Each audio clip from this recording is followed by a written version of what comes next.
Welcome to the North Omaha Academy of Healthy Living, a project of the North Omaha Area Health Clinic, or NOAA. NOAA is about providing health education and screening to people in their community, regardless of their ability to pay. Our motto is in the community, for the community. This is session 2 of the educational series called Eat Well, Live Well. We hope you had a great week where you learned about planning what you eat. My name is Mark Darby, and I am the director of the North Omaha Academy of Healthy Living. I want to welcome everyone who came back and wish hello to any new persons who are attending these sessions. Last week we spoke about planning, which is the first of 3 tools we use in this course. The 3 tools we use are called Plan, Track, Review. Plan what you eat before you eat it. Track what you eat while you eat it. Review what you eat after you ate it.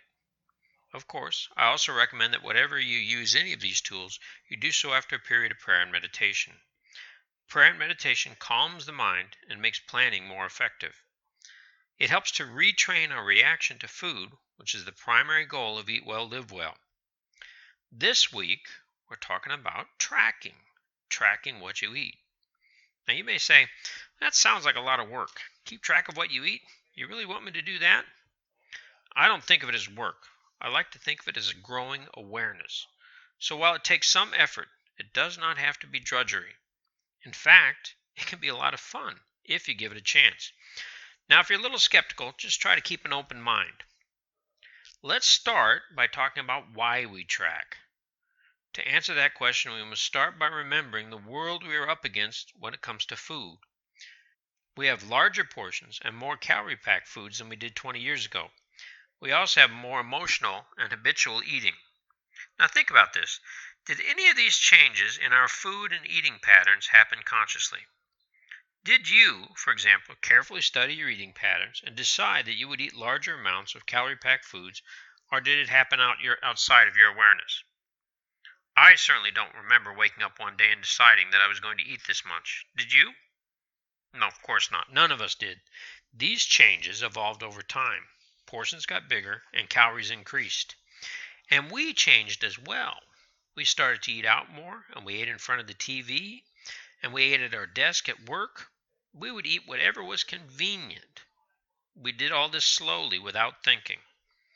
In other words, we have decreased awareness about what we eat and how we eat. So what happens when we're not aware of how we're eating? Well, let's look at this picture. You see this driver doing everything he should not do, right? He's eating 2 things and texting. And in the background, what do you see in front of him? Yep, that's a child on a bicycle. So what is about to happen?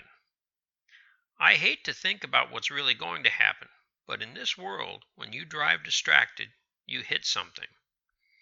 And in our world, with larger portions, calorie-packed food, and emotional eating and habitual eating, when you live distracted, you eat something. Since we don't think about what we eat, we become unaware.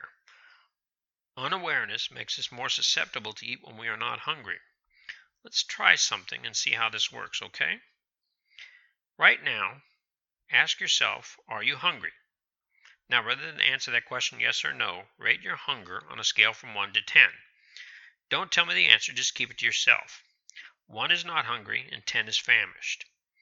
Don't think too much about it, just pick a number and write it down. Got it? Good. Now let's look at some pictures. Which of these is your favorite candy bar? Take a good long look. Can you see the Twix bar? There it is, right on the left next to the Kit Kat by the Reese's.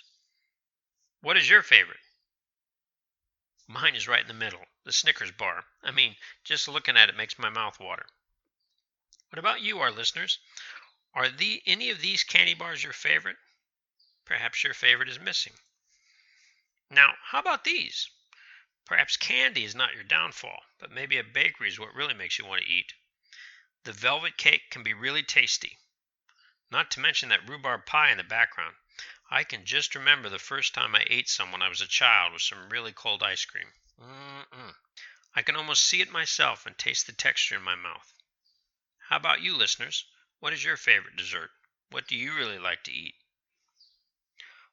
While you're thinking about that, let me ask you another question.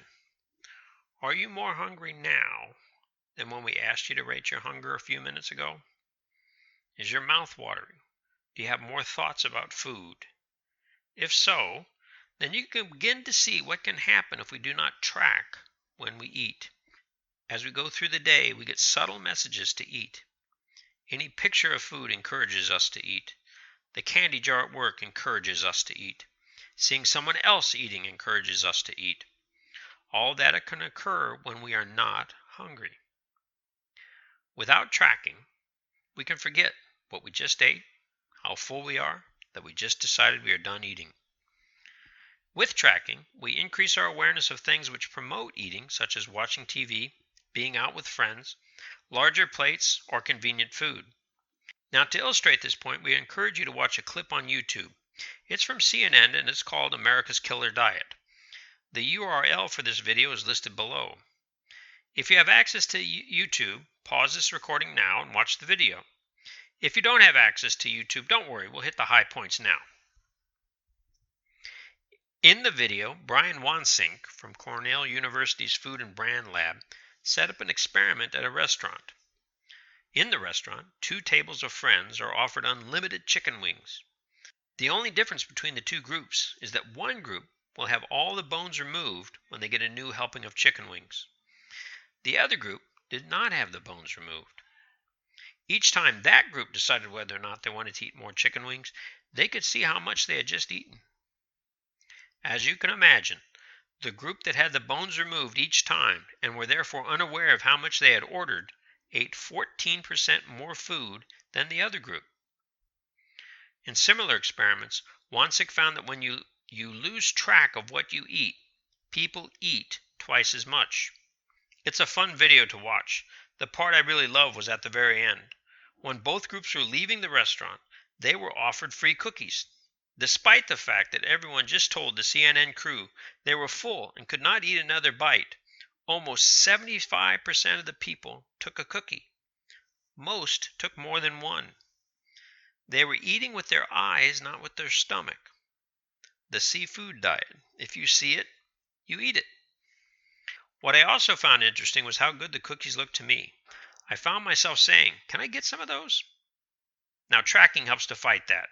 If we monitor what we eat on an ongoing basis, then we tend to counteract all the cues we receive to eat.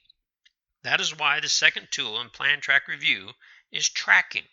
There are several ways to track. On the screen are several free websites you can use to keep track of what you eat. The USDA Super Tracker is a very good tool and is maintained by the United States Department of Agriculture. There are also phone apps you can use. We have listed 2 of the most popular free apps. MyFitnessPal is the one I use. Once you get it set up, it takes only a few moments. The advantage of using your phone is that you can use it anywhere. If you are in a restaurant and you want to see how much you are eating, people just think you are using your phone. They don't have to know what it's for.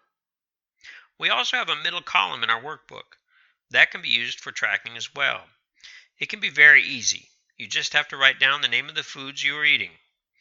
That will also give you the space to decide if you want to eat more. Some folks also write down the portions of what they eat. That makes some sense, especially if you are tracking but still gaining weight. If this is occurring, then you should keep track of portions. The phone apps and Super Tracker help you to count calories, which is very helpful to portion control. In another video, we'll talk about how you can use your hands to estimate portions. We would encourage you to check out that video now if you're curious. Otherwise, we have an exercise for you called the plate and pretzel exercise that we would like you to carry out and discuss. The instructions for that exercise are in your workbook, and it will show you how your eyes can be bigger than your stomach. Good luck with the exercise. We hope you have a good week tracking. Next time, we'll talk about reviewing what you have learned.